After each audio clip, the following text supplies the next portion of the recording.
नमस्कार मित्रों। हमने तीसरे भाव के सूत्र देखे जो सिबलिंग्स यानी छोटे भाई बहन से रिलेटेड थे। अब हम चौथे भाव का देखेंगे। चौथे भाव होता है सुख का, मन की शांति का, घर का और गाड़ियों का। तो इन चीज़ों के संदर्भ में कुछ हम कॉम्बिनेशंस सूत्र कुछ देखेंगे।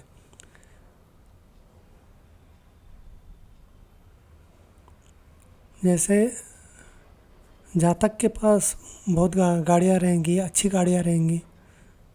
अगर चौथे भाव का जो स्वामी है वो 11वें भाव में चले जाता है और जो लग्नेश है मतलब लग्न का स्वामी जो लग्न है, लग्न उसमें 11वें भाव का स्वामी भी है और दूसरे भाव का स्वामी भी है। और अगर चौथे भाव का स्वामी जो 11वें भाव में है अगर उसको बृहस्पति देख रहा है तो फिर तो और गाड़ियाँ रहेंगी, बहुत सारी गाड़ियाँ रहेंगी। बाकी प्रॉपर्टी के लिए भी अच्छा है और पैसे के लिए भी अच्छा है। जातक के पास बहुत महंगी गाड़ियाँ रहेंगी अगर शुक्र भी चौथे भाव में बैठ जाता है। घर भी अच्छा रहेगा, एकदम ब्यूटीफुल रहेगा और गाड़ियाँ भी वैसी रहेंगी, मतलब महंगी, दिखने में अच्छी, अगर शुक्र चौथे भाव में और 11वें भाव में बृहस्पति है।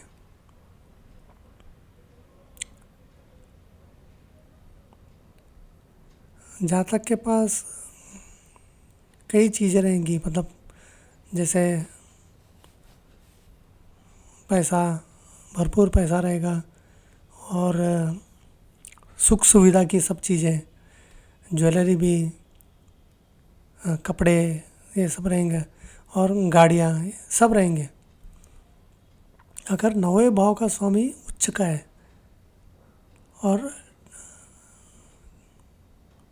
ट्राइन में है और दूसरे भाव का स्वामी 5वें भाव में है और उस पर बृहस्पति या शुक्र की दृष्टि पड़ रही है तो इंसान के पास बहुत कुछ रहेगा। जातक कोई अच्छी पोजीशन पे रहेगा, स्पेशली पोजीशन लॉयर वायर रहेगा या लीगल कोर्ट में जज हो सकता है और पैसा भी अच्छा खासा मतलब कमाएगा और नाम भी हो जाएगा। अगर बृहस्पति धनु राशि में है, शुक्र मीन राशि में है और राहु कन्या राशि में है, अगर ये कॉम्बिनेशन है तो इंसान पोजीशन अच्छे रहते हैं। जातक के पास अच्छे खासे गाड़ियाँ रहेंगी, घर रहेगा। अगर लग्नेश चौथे भाव का स्वामी और 9वें भाव का स्वामी 9वें भाव में है लेकिन कोई भी उसमें से नीच का नहीं है, या तो उच्च का है या नॉर्मल है, मतलब नीच का नहीं होना चाहिए।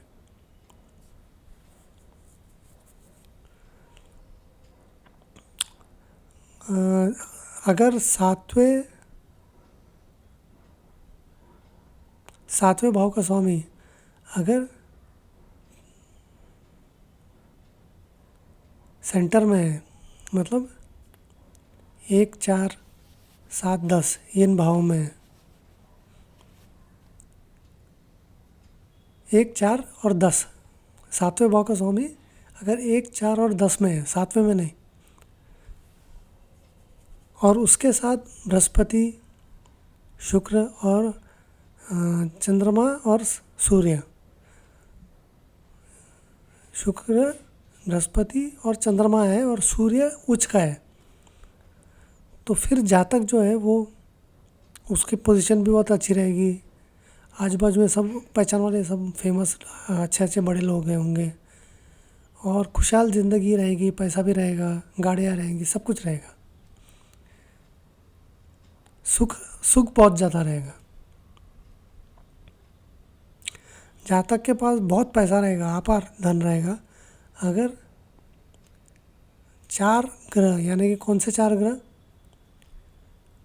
5वें भाव के स्वामी, 10वें भाव का स्वामी, चौथे भाव का स्वामी और 9वें भाव का स्वामी, चारों वर्गोत्तम है। तो या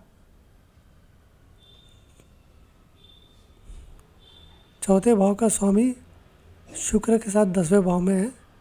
10वां भाव कौन सा? सूर्य से 10वें भाव में है।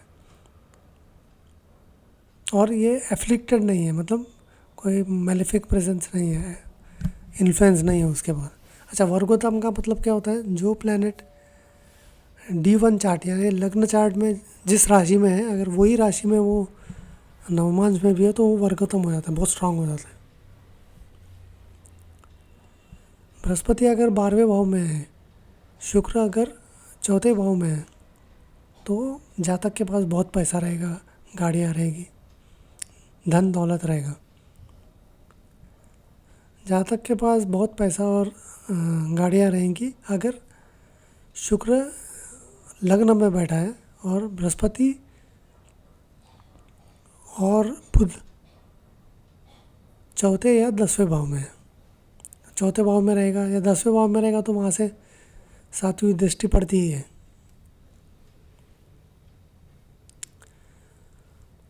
अगर बृहस्पति लग्न में है, शुक्र 8वें भाव में है, चंद्रमा से 8वें भाव में है, तो भी जातक के पास बहुत सारा, मतलब पैसा तो बहुत सारा रहेगा, फिर कपड़े, ज्वेलरी, सोना, ये सब चीज़ भी बहुत ज़्यादा रहेंगी। उसका शौक भी रहेगा जातक को।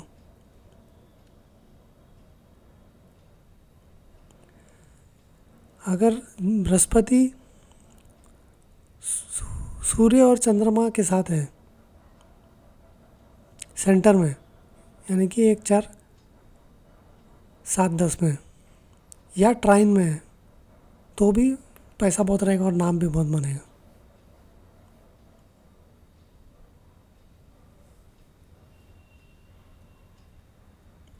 अगर चौथे भाव में चौथे भाव का स्वामी भी है और शुक्र भी है और बृहस्पति भी है और 9वें भाव का स्वामी भी है, और जो लग्नेश है उसके ऊपर मंगल की दृष्टि है या तीसरे भाव की दृष्टि है, तो भी जातक के पास बहुत पैसा रहेगा, नाम रहेगा, बड़े लोगों के साथ उठना बैठना रहेगा और लोग बड़ा आदमी बोल के जानेंगे भी ऐसे जातक को। जातक बड़ी पोजीशन हैंडल करेगा, पैसा भी रहेगा। अगर चौथे भाव का स्वामी 9वें भाव में है और उसके साथ 9वें भाव का स्वामी भी है और लग्नेश जो है वो उच्च का है,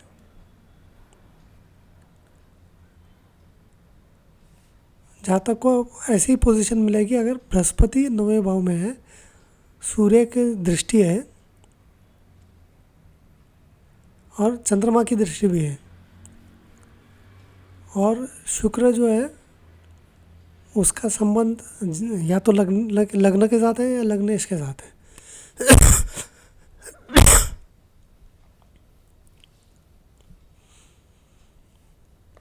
अच्छा, राजयोग भी है कुछ। राजयोग है अगर राहु केतु छठे भाव या 8वें भाव में है और शुक्र लग्न में है तो राजयोग हो जाता है, तो उसमें भी सब कुछ मिलेगा। दूसरा राजयोग है अगर लग्नेश दूसरे भाव में है और साथ में कौन है? चंद्रमा और 7वें भाव का स्वामी, तो भी राजयोग है।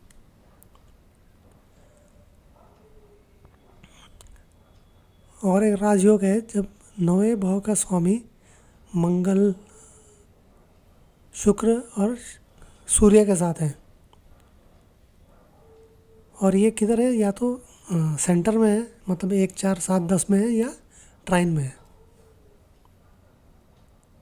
ठीक है, तो ये कुछ सूत्र थे, कॉम्बिनेशन थे, और भी कॉम्बिनेशन देखेंगे हम अगले इसमें।